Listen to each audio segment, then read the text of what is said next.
नई नई तकनीक के अनुसार उनको काम के लिए कहते हैं कि उस तकनीक के अनुसार उनको काम करना चाहिए, तो हमें इंजीनियर्स के साथ खड़े होना पड़ेगा, क्योंकि उन्हें उन तकनीकों के साथ अपग्रेड भी करना पड़ेगा। और माननीय मुख्यमंत्री जी ने स्पष्टता के साथ में ये कहा था कि काम का बोझ अगर बढ़े तो हमारे इंजीनियर दक्ष और प्रशिक्षित भी हों, और इसके लिए प्रयास करना चाहिए। और इनको देखते हुए आज हम लोगों ने ये तय किया है कि हमारे इंजीनियर्स को प्रशिक्षण के लिए राज्य के बाहर ना जाना पड़े, बल्कि बाहर के इंजीनियर आएं और आकर मध्य प्रदेश में प्रशिक्षण लें। ऐसी संरचना हम खड़ी करें और उसके लिए प्रारंभिक तैयारी की है। माननीय मुख्यमंत्री जी की अनुमति से मध्य प्रदेश इंजीनियरिंग रिसर्च और ट्रेनिंग इंस्टीट्यूट, इसकी स्थापना के लिए आज हमने आग्रह किया है माननीय मुख्यमंत्री जी से। और मुझे उम्मीद है कि जिस तरह से हमारे इंजीनियर्स को लगातार माननीय मुख्यमंत्री जी संरक्षण दे रहे हैं और उन्हें लगातार मोटिवेट कर रहे हैं, निश्चित रूप से ये जो इंस्टीट्यूट होगा ये एक ऐसा इंस्टीट्यूट होगा जो आधुनिकतम होगा, बल्कि हम कह सकते हैं कि देश में ये पहला ऐसा इंस्टीट्यूट होगा जो रिसर्च इंस्टीट्यूट के साथ साथ ट्रेनिंग भी देगा और क्वालिटी के कामों पर भी वहाँ पर निगरानी रखी जाएगी। मुझे उम्मीद है कि माननीय मुख्यमंत्री जी अपने उद्बोधन में आज इसके लिए निश्चित रूप से घोषणा करके सभी इंजीनियर्स को अपना आशीर्वाद प्रदान करेंगे, क्योंकि ये इंस्टीट्यूट केवल और केवल लोक निर्माण विभाग का नहीं होगा, बल्कि ये मध्य प्रदेश के सभी इंजीनियर्स को प्रशिक्षित करेगा, सभी को बेहतर प्रशिक्षण देगा और उन्हें दक्ष होने का अवसर प्रदान करेगा। हमने बहुत सारे, अभी टेक्नोलॉजी पर बात भी हुई है, लोकपथ ऐप पर भी बात हुई है, लेकिन उसके साथ साथ आज हम कुछ और कार्य भी करने जा रहे हैं। आज लोक निर्माण प्रबंधन प्रणाली, माननीय मोदी जी का जो डिजिटल इंडिया दृष्टि है और मुख्यमंत्री डॉक्टर मोहन यादव जी का जो सुशासन का संकल्प है, उससे प्रेरित होकर लोक निर्माण प्रबंधन प्रणाली आज माननीय मुख्यमंत्री जी के हाथों हम उसको लॉन्च करेंगे। ये प्रणाली प्लानिंग में, बजट में, सैंक्शंस में, क्वालिटी कंट्रोल में, मॉनिटरिंग में और भुगतान जैसी समस्त प्रक्रियाओं को पूरी तरह से डिजिटल, पारदर्शी, समयबद्ध बनाएगी और हमारे इंजीनियर्स का व्यर्थ में खर्च होने वाले बहुत सारे समय को बचाएगी, कागजी कार्यवाही से मुक्ति मिलेगी और लोक कल्याण के संकल्प की तरफ हम तेजी के साथ आगे बढ़ेंगे। इसके साथ में आज रोड ट्रैकिंग मोबाइल ऐप, इसकी भी लॉन्चिंग माननीय मुख्यमंत्री जी के हाथों से होने जा रही है। ये एक ऐसा डिजिटल साधन है जिससे हमारे इंजीनियर केवल कुछ क्लिक में सड़क, पुल, भवन और लोक कल्याण सरोवर, प्लांटेशन, इन सबकी सटीक GIS मैपिंग और महत्वपूर्ण जानकारियों का संकल्प कर पाएंगे। अभी कहने को तो हमारे पास डेटा है कि इतने किलोमीटर सड़कें हैं, लेकिन वास्तव में धरातल पर वो डेटा मैच नहीं होता। लेकिन इसको करने के बाद हमारे इंजीनियर्स ये गर्व के साथ में कह सकेंगे कि एक एक सड़क का डेटा हमारे विभाग और हमारे इंजीनियर के पास होगा, जहां से होगा आने वाले कल की योजनाएं, रख रखाव और रोड मास्टर की प्लानिंग। तो मैं उम्मीद करता हूं कि आने वाले कल के लिए ये हमारे इंजीनियर्स के लिए एक बेहतर अवसर प्रदान करने वाला ऐप होगा। उसके साथ साथ आज हम विभाग का मंथली न्यूज़लेटर भी प्रकाशित कर रहे हैं माननीय मुख्यमंत्री जी के हाथों। ये न्यूज़लेटर होगा कि हर महीने हमारे विभाग के द्वारा क्या क्या गतिविधियां की गई, कौन कौन से बेहतर कार्य किए गए, हमारे इंजीनियर्स के द्वारा कौन कौन से नवाचार किए गए, कौन से अच्छे कार्य समय पर हमने पूरे किए, उन सब के बारे में ये न्यूज़लेटर होगा जो पूरे तौर पर विभाग को समर्पित होगा, जिसमें नियमित रूप से सभी जानकारियां प्रकाशित की जाएंगी। ये दर्शाता है माननीय मुख्यमंत्री जी के नेतृत्व में कि गुणवत्ता और पारदर्शिता ये दोनों ही लोक निर्माण विभाग की पहचान बनने वाले हैं। आने वाले समय में हम कुछ और भी कार्य करने जा रहे हैं। अभी जो ऐप के बारे में जानकारी मैंने आपको दी है, माननीय मुख्यमंत्री जी को मैं बताना चाहूँगा कि भास्कराचार्य इंस्टीट्यूट के सहयोग से ये दोनों ऐप निशुल्क बने हैं, 1 रुपए का खर्च भी विभाग में इसने नहीं किया है। और अभी जो और हम करने जा रहे हैं वो है गति शक्ति पोर्टल पर रोड नेटवर्क मास्टर प्लान की तैयारी। इससे बजट की प्लानिंग हो, लंबी अवधि की जो योजनाएं हैं और हमारी जो प्राथमिकताएं हैं, इसके माध्यम से हम उसको आसान कर सकेंगे।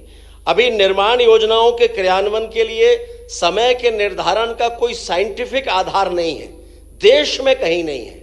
लेकिन उसके लिए भी अब हम जो एक ऐप तैयार करने जा रहे हैं, एक सिस्टम तैयार करने जा रहे हैं, उससे हर काम का लॉजिकली समय सीमा का निर्धारण भी उस सिस्टम के माध्यम से हो जाएगा। इंजीनियर को अपनी तरफ से केवल डेटा उसमें डालना होगा और वो तैयार होगा। और ये देश में पहली बार केवल और केवल मध्य प्रदेश में होने जा रहा है। अगले 2 से 3 महीनों में हम इसको भी कर लेंगे।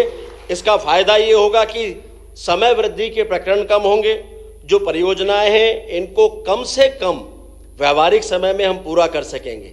इसके साथ साथ अभी जो बजट की प्लानिंग होती है वो भी अब साइंटिफिक तरीके से हो, इसके लिए भी हम कोशिश कर रहे हैं कि इसकी तैयारी भी हम करवाएं। उसका लाभ ये होगा कि जो जनप्रतिनिधियों से हमारे पास मांगे आती हैं उसमें प्राथमिकता का निर्धारण हम कर सकेंगे, भौगोलिक संतुलन का निर्धारण भी हम कर लेंगे। ऐसा ना हो कि किसी जगह का बहुत अधिक काम और कहीं काम कम है। और बजट में सम्मिलित करने के लिए जो निर्माण कार्य हैं उनके चयन में भी पूरी पारदर्शिता होगी। इसके अलावा चौथा काम जो हम करने जा रहे हैं, जो निर्माणाधीन कार्य हैं इनकी मॉनिटरिंग के लिए डैशबोर्ड तैयार करना। सभी निर्माण कार्य की प्रगति एक साथ एक ही नक्शे पर हम देख सकेंगे और जो संभावित विलंब हैं, जो कारण विलंब होने के हैं, उनकी पहचान भी हमको समय के पहले हो जाएगी। इसके अलावा लैंड एक्विजिशन और जो फॉरेस्ट के कारण जो दिक्कतें आती हैं उनको भी समय पर पहले से ही नक्शे पर देखकर हम निर्णय कर सकेंगे। इसके बाद हम 5वां जो करने जा रहे हैं, पुलों के डिजाइन का विश्लेषण पीएम गति शक्ति पोर्टल पर। यानी पुलों का डिजाइन तैयार करते समय इसकी व्यवहारिकता और इसकी स्थानीय उपयोगिता का आकलन भी पीएम गति शक्ति पोर्टल पर कर लिया जाएगा।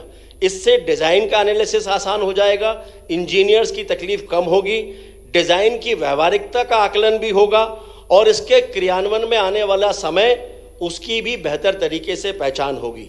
6वां जो हम करने जा रहे हैं, रोड एसेट मैनेजमेंट सिस्टम को पीएम गति शक्ति पोर्टल से लिंक करना। इससे जो नवीन अलाइनमेंट है रोड्स के, कई बार होता है कि एरियल डिस्टेंस कम होता है, रोड की दूरी ज़्यादा होती है, तो नवीन अलाइनमेंट्स हम उसके माध्यम से चिन्हित कर सकेंगे। Master plan, road network master plan, उसको तैयार करने में आसानी होगी और ये डेटा अन्य विभागों और अन्य निर्माण एजेंसियों के भी काम में आएगा। और इसके साथ अंतिम जो 7वां है, विभाग की जितनी भी संपत्तियां हैं वो सारी की सारी जानकारी उसकी पीएम गति शक्ति पोर्टल पर होगी, जिसके कारण से विभाग की संपत्तियां, बहुत बार विभाग के अधिकारियों को नहीं पता होता कि हमारी संपत्तियां कहां कहां हैं, वो सब भी सिंगल क्लिक पर आपके पास में उपलब्ध होंगी।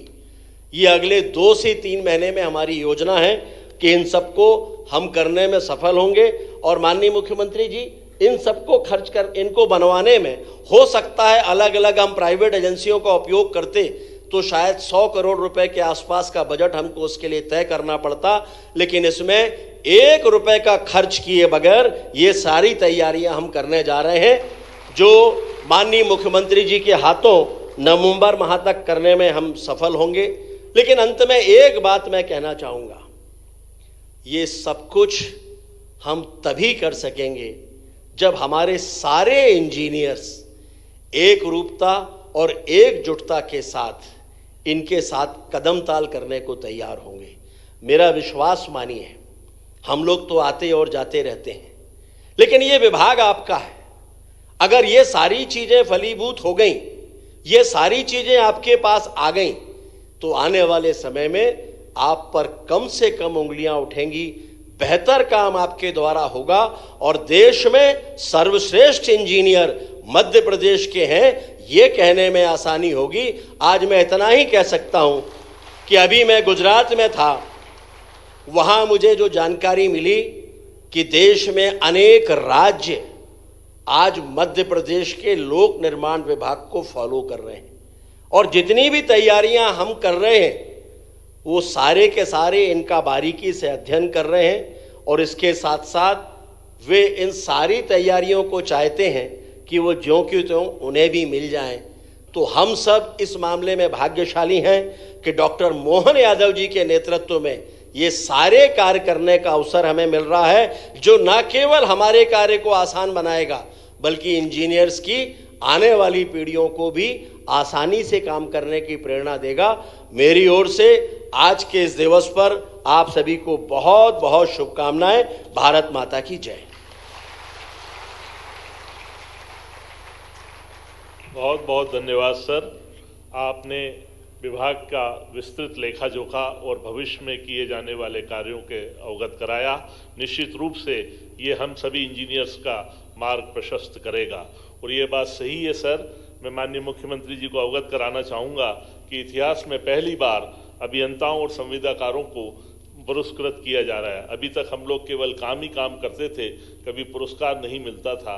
पहली बार माननीय मुख्यमंत्री जी के कुशल निर्देशन एवं माननीय मंत्री महोदय के संरक्षण में ये सकारात्मक पहल हम सभी का उत्साहवर्धन करेगी, साथ ही साथ हमें भविष्य में और अच्छा करने की प्रेरणा देगी। जोरदार तालियों से माननीय मंत्री जी और मुख्यमंत्री जी के लिए धन्यवाद ज्ञापित करें।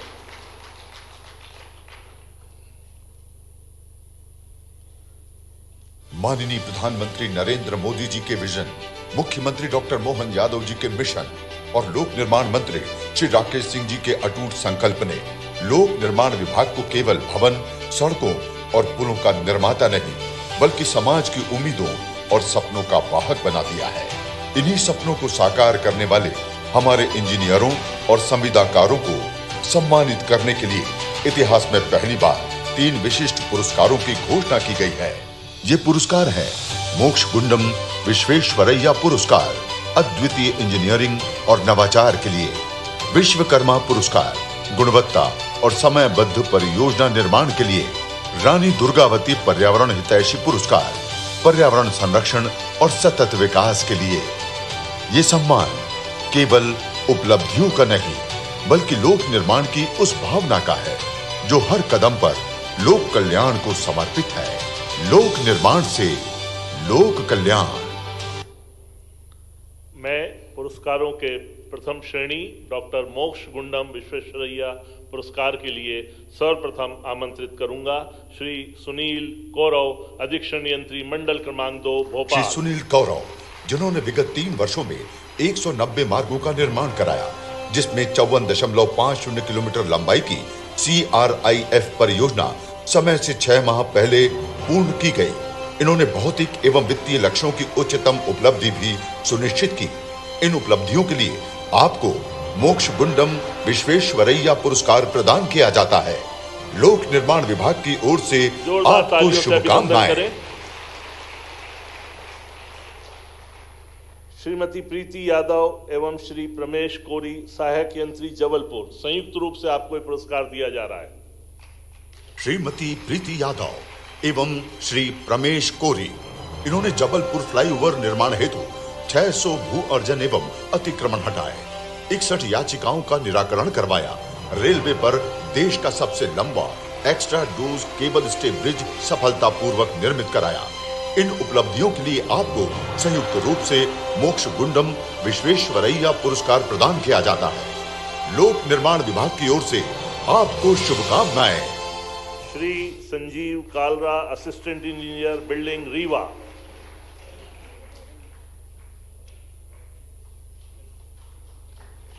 श्री संजीव कालरा, इन्होंने रीवा में 96 करोड़ रुपए की लागत के नवीन जिला न्यायालय भवन का निर्माण कार्य विषम परिस्थितियों के बावजूद समय सीमा में गुणवत्ता पूर्वक पूर्ण कराया। इन उपलब्धियों के लिए आपको मोक्ष गुंडम विश्वेश्वरैया पुरस्कार प्रदान किया जाता है। लोक निर्माण विभाग की ओर से आपको शुभकामनाएं। सुश्री भुवना जोशी, अनुविभागीय अधिकारी, सेतु संभाग, शिवपुरी। सुश्री भुवना जोशी, इन्होंने शिवपुरी जिले में रैंपी नदी पर जलमग्न पुल का निर्माण कार्य गुणवत्तापूर्वक एवं समय से पहले पूरा कराया, जिससे ग्रामीणों को बेहतर सड़क संपर्क सुविधा उपलब्ध हुई। इन उपलब्धियों के लिए आपको मोक्ष गुंडम विश्वेश्वरैया पुरस्कार प्रदान किया जाता है। लोक निर्माण विभाग की ओर से आपको शुभकामनाएं। इसी श्रेणी में श्री राजीव श्रीवास्तव, महाप्रबंधक एमपीआरडीसी ग्वालियर। श्री राजीव श्रीवास्तव, इन्होंने मध्य प्रदेश सड़क विकास निगम में 8 जिलों की 8 परियोजनाओं में से 6 परियोजनाएं समय से पूर्व एवं उच्च गुणवत्ता से पूर्ण कराई। इसके साथ ही पर्यावरण संरक्षण हेतु 10,000 पौधारोपण एवं लोक कल्याण सरोवर निर्माण जैसे कार्य भी किए। इन उपलब्धियों के लिए आपको मोक्ष गुंडम विश्वेश्वरैया पुरस्कार प्रदान किया जाता है। लोक निर्माण विभाग की ओर से आपको शुभकामनाएं। श्री दीपक शर्मा, सहायक महाप्रबंधक एमपीआरडीसी उज्जैन। श्री दीपक कुमार शर्मा, इन्होंने देवास उज्जैन में सड़क निर्माण व संधारण कार्य सफलता पूर्वक किए। देवास 6 लेन बाईपास व रोपवे परियोजना का समन्वय किया। सिंहस्थ 2028 हेतु भूमि अर्जन का कार्य तीव्र गति से पूर्णता की ओर अग्रसर किया। इन उपलब्धियों के लिए आपको मोक्ष गुंडम विश्वेश्वरैया पुरस्कार प्रदान किया जाता है। लोक निर्माण विभाग की ओर से आपको शुभकामनाएं। श्री विक्रम सोनी, उप महाप्रबंधक मध्य प्रदेश भवन विकास निगम श्री भोपाल। विक्रम सोनी, इन्होंने सांदीपनी स्कूल परियोजना में गंभीर संरचनात्मक विसंगतियों को दूर कर नवाचार, रेस्ट्रोफिटिंग एवं स्ट्रक्चरल स्ट्रेंथिंग के उपाय अपनाए तथा भविष्य हेतु मानक कार्य प्रणाली एसओपी भी तैयार की।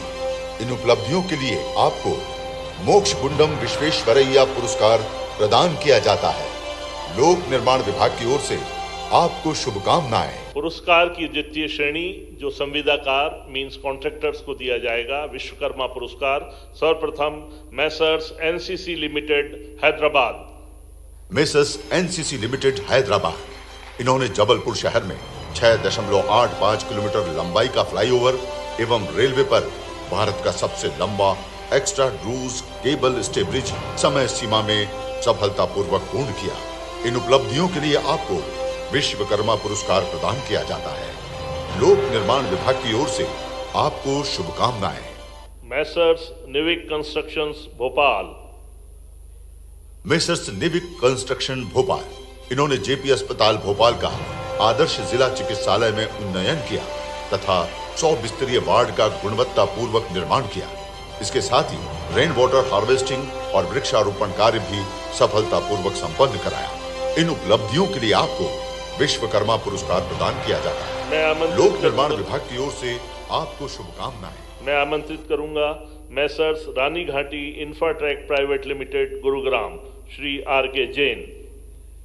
Are K Jain infrastructure private limited, इन्होंने एडीबी परियोजना अंतर्गत ग्वालियर जिले में मोहना पाटई, चितौली रानी घाटी एवं भीतरवार करेरा मार्गों का कुल 39.56 किलोमीटर निर्माण कार्य समय सीमा में गुणवत्तापूर्वक पूर्ण किया।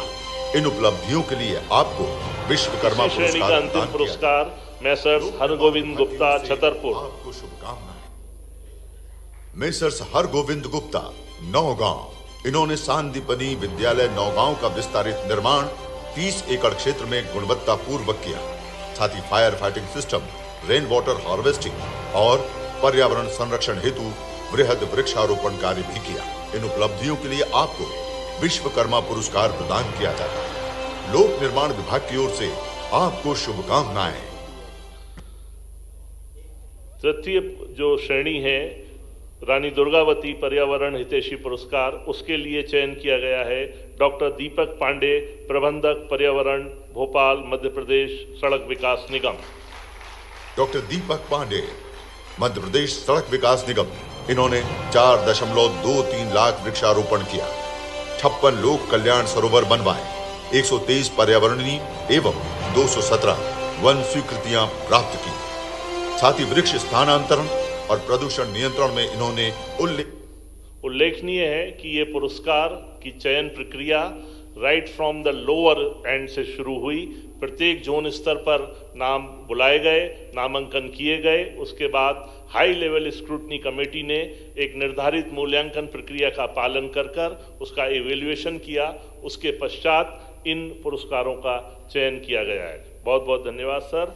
आज हम नवाचार की श्रेणी में लोक निर्माण विभाग कुछ अन्य 3 नवाचार करने जा रहा है, जिसमें सर्वप्रथम लोक सर्वेक्षण ऐप भारत के यशस्वी प्रधानमंत्री श्रीमान नरेंद्र मोदी जी के पीएम गति शक्ति पोर्टल का क्रियान्वयन अहमदाबाद स्थित भास्कराचार्य संस्थान बाइजैक द्वारा किया जा रहा है। हमारा सौभाग्य है कि माननीय मुख्यमंत्री जी की प्रेरणा एवं माननीय मंत्री जी के सतत एवं सार्थक प्रयास से इसी भास्कराचार्य संस्थान द्वारा प्रदेश की सड़कों, पुलों एवं भवनों के सर्वे कार्य हेतु लोक सर्वेक्षण ऐप निःशुल्क प्रदान किया गया है। मैं माननीय मुख्यमंत्री जी से अनुरोध करूंगा, कृपया रिमोट द्वारा बटन दबाकर इस ऐप का शुभारंभ करने की कृपा करें। सर, लोक निर्माण विभाग में हो रहे नवाचारों, उत्कृष्ट कार्यों, नवीन निर्माण एवं विभाग की गतिविधियों को अत्यधिक प्रचार प्रसार के लिए आज मासिक न्यूज़लेटर का विमोचन किया गया। बहुत बहुत धन्यवाद सर। रिमोट द्वारा लोक सर्वेक्षण ऐप का शुभारंभ माननीय मुख्यमंत्री जी कर रहे हैं। जोरदार तालियों से अभिनंदन करें।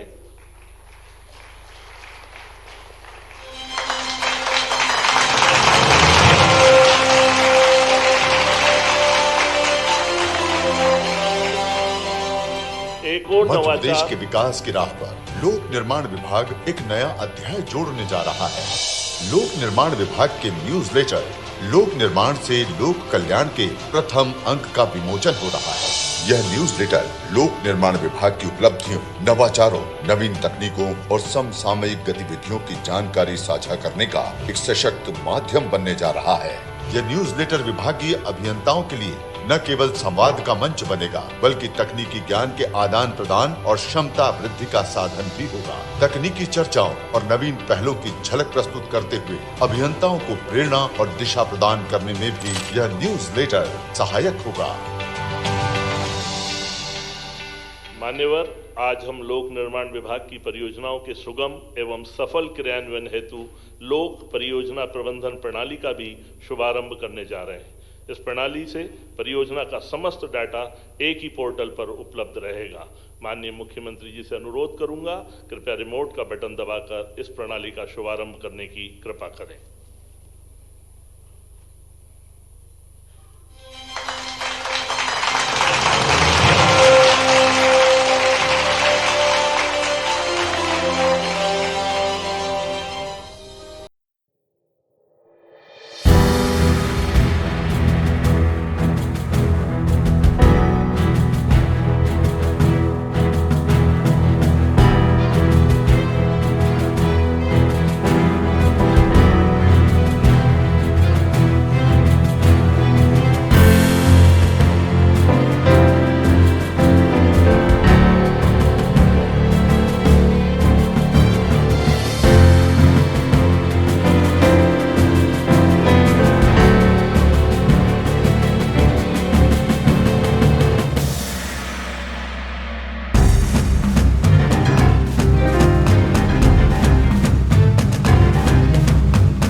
सर्वेक्षण ऐप का भी आज शुभारंभ हो रहा है। कृपया उसका वीडियो चालू करें। लोक सर्वेक्षण ऐप, माननीय मुख्यमंत्री जी से अनुरोध, रिमोट का बटन दबाकर उसका विधिवत शुभारंभ करने का।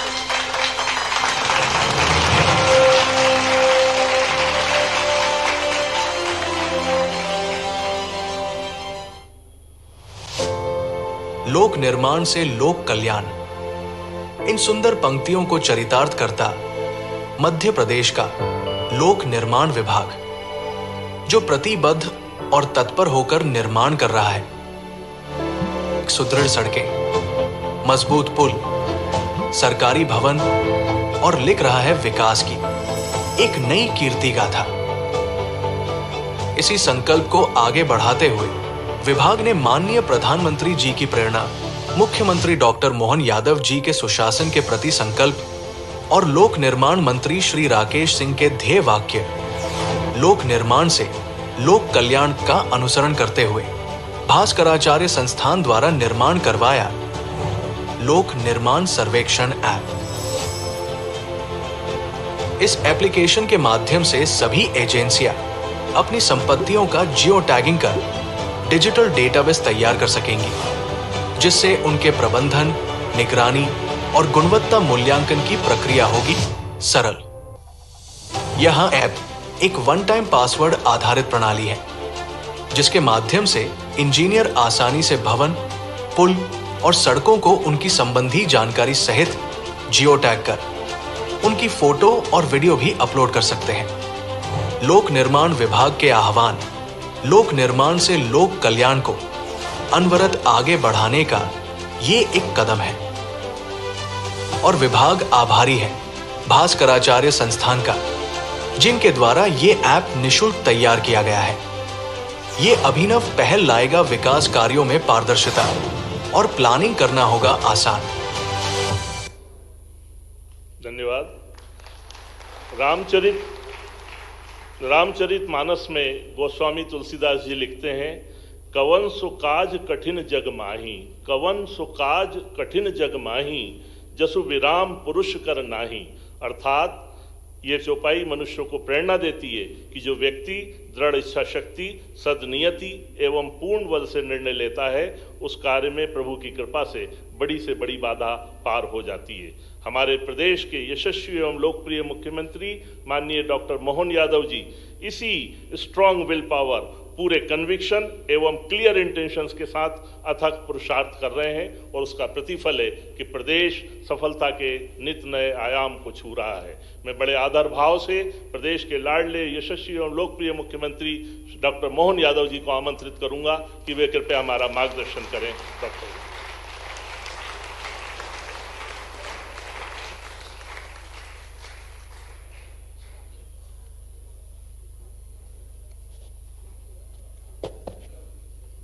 आज के इस कार्यक्रम में मंच पर विराजमान यशस्वी मंत्री श्रीमान राकेश सिंह जी, विचारक चिंतक माननीय प्रशांत पॉल जी, PS PWD Sukhvir Singh ji, Bharat Yadav ji, CV चक्रवर्ती जी, इस अवसर पर आप सब अभियंता भाइयों बहनों, अभियंता का अर्थ ही है आरंभ करता, और आरंभ करता नहीं शुभारंभ करता। मैं आप सबका स्वागत करता हूं, अभिनंदन करता हूं। इस सृष्टि का प्राकट्य भी परमात्मा की दया से इसी शब्द से गौरवान्वित हुआ है। हमारे लिए, मैं अभी प्रशांत जी से ऐसे ही मजाक में पूछ रहा था कि सबसे बड़ा वैज्ञानिक कौन आपकी निगाह में, ऐसे मजाक में। तो वैज्ञानिक तो रिसर्च करते हैं, अपनी जगह है, लेकिन ये हमने तो खोजा है। तो सबसे पहला तो परमात्मा है, जो जिन्होंने ये सारी चीज़ों को रचा है, और उन रची हुई चीज़ों को अभियंता के माध्यम से, वैज्ञानिकों के माध्यम से, रिसर्च के माध्यम से जनता की सुविधा, सुलभता, सुव्यवस्था के लिए हम बीच की कड़ी अगर कहीं ढूंढेंगे तो वो अभियंता के रूप में आती है। हमें इस बात का आनंद है, जिसके लिए हम आज का दिन मोक्ष कुंडम को समर्पित कर रहे हैं। विश्वेश्वरैया जी वो व्यक्तित्व के धनी हैं, और परमात्मा जब अच्छा करने जाता है तो कई कारण से, कितने प्रकार से लोग जुटाता है। ये 20वीं शताब्दी के दरमियान कैसे कैसे हमारे आसपास वो सारे महानुभव, सारे महारथी एक तरह से बोले, और वो भी उस दौर में जब देश का कठिन दौर था। उसी दौर में स्वामी विवेकानंद खड़े होते हैं, जो कहते हैं कि हाँ मैंने ईश्वर को देखा है, जहाँ उनकी जिज्ञासा का समाधान हुआ, जो आज भी हम सबके लिए कठिन है, असंभव लगता है। उसी दौर में हमारे जगदीश चंद्र बसु खड़े होकर के कहते हैं, जब रॉयल सोसाइटी में लंदन सारे वैज्ञानिकों के सामने के पौधों में प्राण होती है और पौधों को प्राण को परिभाषित करते सामने जब उनने सिद्ध किया, पूरा तालियों की गड़गड़ाहट से गूंज उठता और दुनिया पहली बार पौधों में प्राण होती है मानती है, तब जगदीश चंद्र बसु का सम्मान करते लोग कहते हैं आपको तो भारत के लोग कंधे पे उठा के घूमेंगे, कितनी बड़ी खोज आपने कर दी, पौधों में प्राण बता दिए।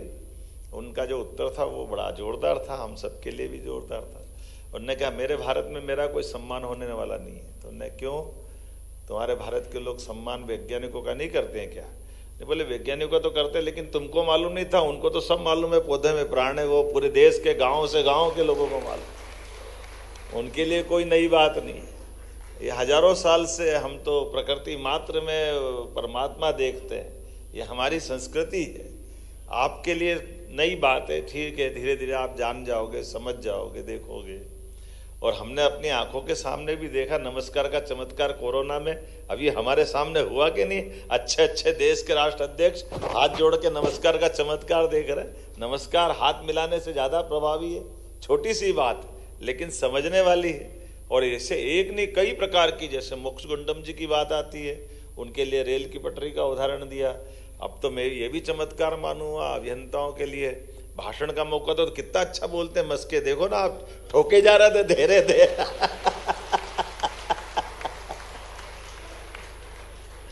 ये भी आनंद है भाई, आप मौका तो दो, आप माइक तो देते ही नहीं हो, गाली गाली देते हो कभी कभी तो। जब देखो तब पता नहीं क्या क्या, राकेश जी के लिए ताली बजाओ तो देखो इनने इतना अच्छा मौका दिया, पुरस्कार भी दे रहे हैं। अरे भाई जब कोई कमजोरी हो जाए तो गाली दे दो, लेकिन जब ताली देना तो ताली भी तो पुरस्कार भी तो अच्छा काम करने वाले को पुरस्कार भी मिलना चाहिए। जोरदार अभिनंदन तीनों प्रकार के अलग अलग श्रेणी के पुरस्कार के। और यही यशस्वी प्रधानमंत्री की विशेषता है। ऑपरेशन गति शक्ति कितने प्रकार के माननीय प्रधानमंत्री जी प्रोत्साहन दे रहे हैं। और इसी कारण से सच्चे अर्थों में आज के इस दौर में, बदलते समय में हमारे लिए, मैं प्रधानमंत्री जी को धन्यवाद देना चाहूँगा। जब गगनयान का हमारा मिशन फेल हो गया, कोई बात नहीं, वैज्ञानिक है, रिसर्च कर रहे हैं, आज अक्षम हुए, फेल हुए, कल सक्षम हो जाएंगे, सफल हो जाएंगे। और हमने देखा उसी स्थान से, उसी जगह से, ये हमारे अभियंताओं का रिसर्च के आधार पर वैज्ञानिकों का कॉन्फिडेंस देखो। जब भी चुनौती मिली देश को दुनिया की तरफ से, कभी सुपर पावर कंप्यूटर के बारे में मना कर दिया तो सुपर पावर कंप्यूटर हमने बना के दिखाया। अतीत के काल के उदाहरण तो प्रशांत जी ने इतने प्रकार के दे दिए, और कुछ तो अभी भी बाकी है। किसी चीज़ों को कैसे कैसे देखोगे, अभी मैं खुद अपने प्रदेश के अंदर ऐसी बहुत सारी चीज़ें, आज अपन ये पार्लियामेंट की दोनों बिल्डिंग के डिज़ाइन देखें तो पुराने भवन को देखो तो मिटावली पड़ावली वाला पूरा कापी है वहाँ, और नई वाली भी है तो बीजापुर मंडल, यही अपना विदिशा का पास का बीजापुर मंडल जो इल्तुतमिश ने 1236 में तोड़ दिया। 300 साल लगे बनाने में, कितने साल, तोड़ने में तो कोई देर नहीं लगेगी। लेकिन ये जो हमारा प्राचीन विज्ञान है, बामियान की प्रतिमा हमारे सामने तालिबान के समय तोप के गोलों से तोड़ी गई, लेकिन बना के बताओ चट्टान के ऊपर इतनी बड़ी प्रतिमा, तोड़ना तो क्या है। ये जो विध्वंस की प्रवृत्ति है, इस हमारे यहाँ विध्वंस की प्रवृत्ति नहीं है, हम तो सृजन वाले लोग हैं, ये विसर्जन वाले लोग हैं। हम भी क्या करें इसका, ये तो विसर्जन वाले विसर्जन करते रहेंगे, लेकिन सृजन वालों से आज के ज़माने में अगर कोई जुड़ता है तो अभियंता जुड़ता है। अभियंता का सम्मान करने का दिन है। मैं आप सबका स्वागत करता हूँ, अभिनंदन करता हूँ। हमारी प्रकृति इसी भाव से लेके चलती हजारों हजार साल से।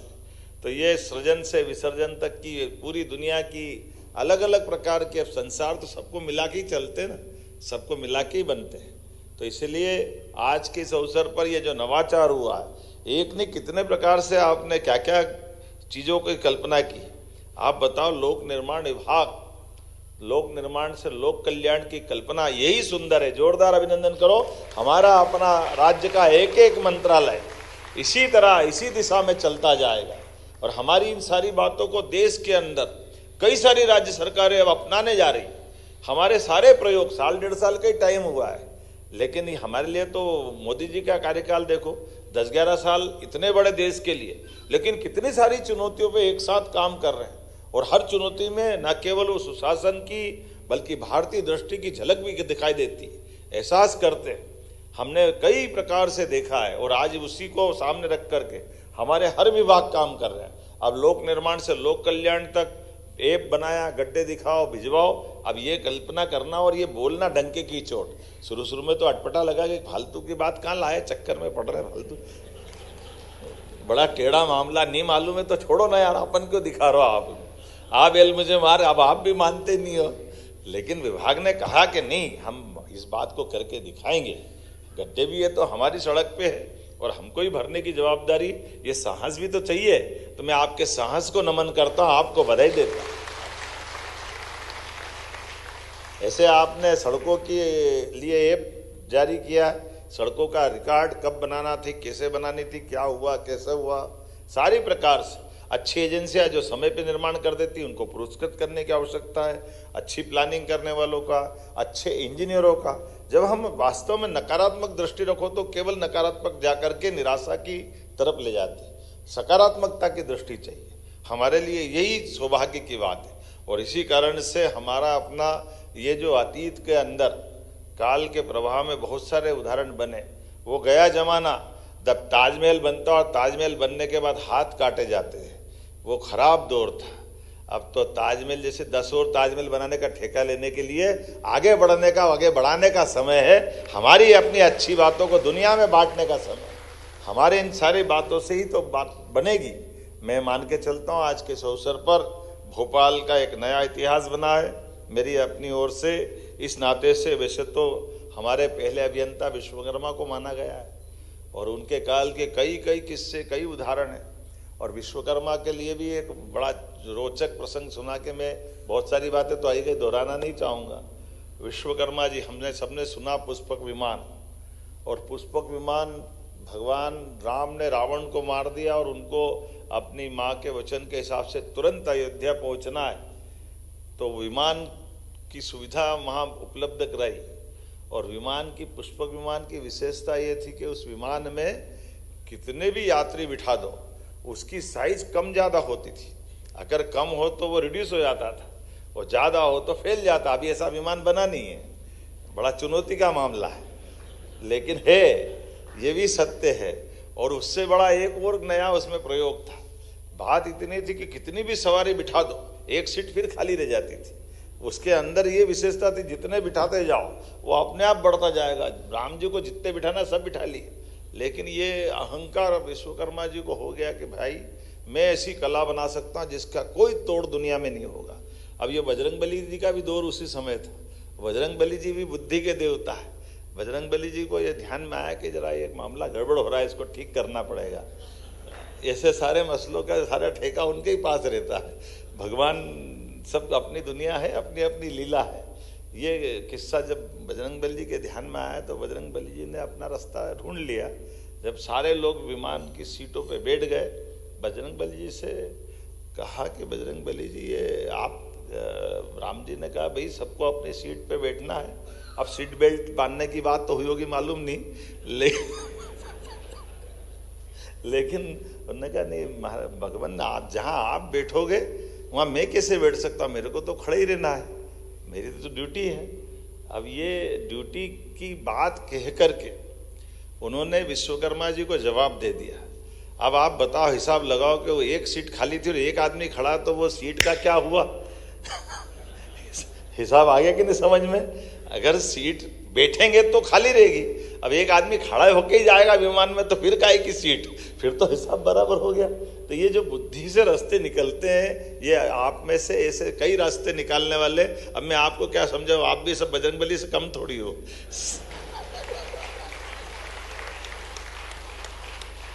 उनने बोला ना, कौन सा काज है जग माई, तो ये आप ही सबके लिए बोला है। चिनाब का ब्रिज हो या भाखड़ा नंगल डैम हो, असंभव से असंभव काम करने में दुनिया के सामने हमारे भारतीय अभियंताओं ने सारे उलझे सुलझे प्रश्नों के उत्तर अपनी क्षमता योग्यता से सदैव दिए हैं। मैं आप सब पे गर्व करता हूं, आपके माध्यम से सारे इंजीनियर्स को बधाई देना चाहता हूं, आपका अभिनंदन करता हूं। आज के इस अवसर पर मैं आपके इस पूरे कार्यक्रम के लिए माननीय मंत्री जी का पुनः धन्यवाद भी देता हूं और माननीय प्रशांत पॉल जी ने अपने ज्ञान से और अपने भावना से, अपनी अभिव्यक्ति से बहुत अच्छे से पूरी बात रखी। और आपने हमारे लिए आपने कहा कि मानदेय, ये बात सही है, तो नगद देय थोड़ी बोला, मानदेय देने की बात करी, आप तो नगद देय देने लगे थे, तो नगद देय थोड़ी बोलना चाहिए था। उनने सही कहा कि मानदेय तो सम्मानदेय होना चाहिए ना, तो उस भाव से उनने ये रखा कि सब कुछ इन सारी बातों से नहीं चलता है। ऐसे जो योग्य लोग हैं वो अपनी क्षमता योग्यता से काम करते और ऐसे लोगों से ही देश का मान बढ़ता, प्रदेश का मान बढ़ता। माननीय प्रशांत जी, मैं आपको धन्यवाद देता हूँ। माननीय राकेश सिंह जी को भी धन्यवाद देता हूँ, जिन्होंने ऐसे चुन चुन कर अच्छे अच्छे लोगों का संयोजन करके विभाग के साथ दक्षता बढ़ाने का प्रयास किया। ऐसे ही हमारे सारे मंत्री कर रहे हैं। आज के इस अवसर पर एक आपने और बहुत सारे ऐप के भी और कई प्रकार के काम किए, लेकिन एक अच्छा काम ये किया, यहाँ रिसर्च इंस्टीट्यूट की स्थापना का जो प्रस्ताव आपने दिया, मैं यहीं से घोषणा करता हूँ ये रिसर्च इंस्टीट्यूट बनेगा।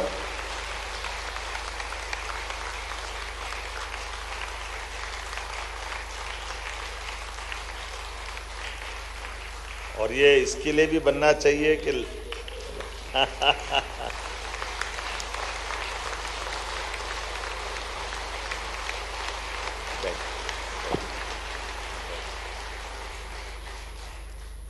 आज का दिन हमारे लिए मोक्ष गुंडम जी के लिए खास करके, ये जो विश्वेश्वरैया जी, मोक्ष गुंडम जी, जिनके कारण से कई प्रकार के उदाहरण हमारे मस्के जी ने दिए हैं, हम सब उस काल को भी याद करें और आज के काल के साथ ये जो रिसर्च को प्रोत्साहन देने की आवश्यकता है। इसमें Madhya Pradesh engineering research and training institute की स्थापना करने की मैं घोषणा कर रहा हूँ। परियोजना की सफलता के लिए विभाग के 2000 से ज़्यादा अभियंता और तकनीकी स्टाफ ये सबसे बड़ी पूंजी है। इंजीनियरिंग क्षेत्र में प्रतिदिन नए रिसर्च की आवश्यकता है और हमारे अभियंताओं को निरंतर और व्यवस्थित प्रशिक्षण इससे मिलेगा। यदि उन्हें नवीन तकनीक और डिजिटल उपकरणों का ज्ञान समय पर नहीं मिलेगा तो वास्तव में परियोजना प्रभावित होती है। ऐसे में वर्तमान में हमारे अभियंताओं को नई तकनीक और कार्य पद्धति का प्रशिक्षण के लिए राज्य के जो बाहर जाना पड़ेगा, इस इंस्टीट्यूट के बनने के बाद बाहर उनको नहीं जाना पड़ेगा। इससे समय भी बचेगा, धन भी बचेगा, श्रम भी बचेगा। मेरी अपनी ओर से बधाई देता हूँ। निश्चित रूप से हम उसका लोकार्पण करेंगे। बहुत बहुत धन्यवाद, बहुत बधाई। बहुत बहुत धन्यवाद माननीय मुख्यमंत्री जी, आपने हमें रिसर्च इंस्टीट्यूट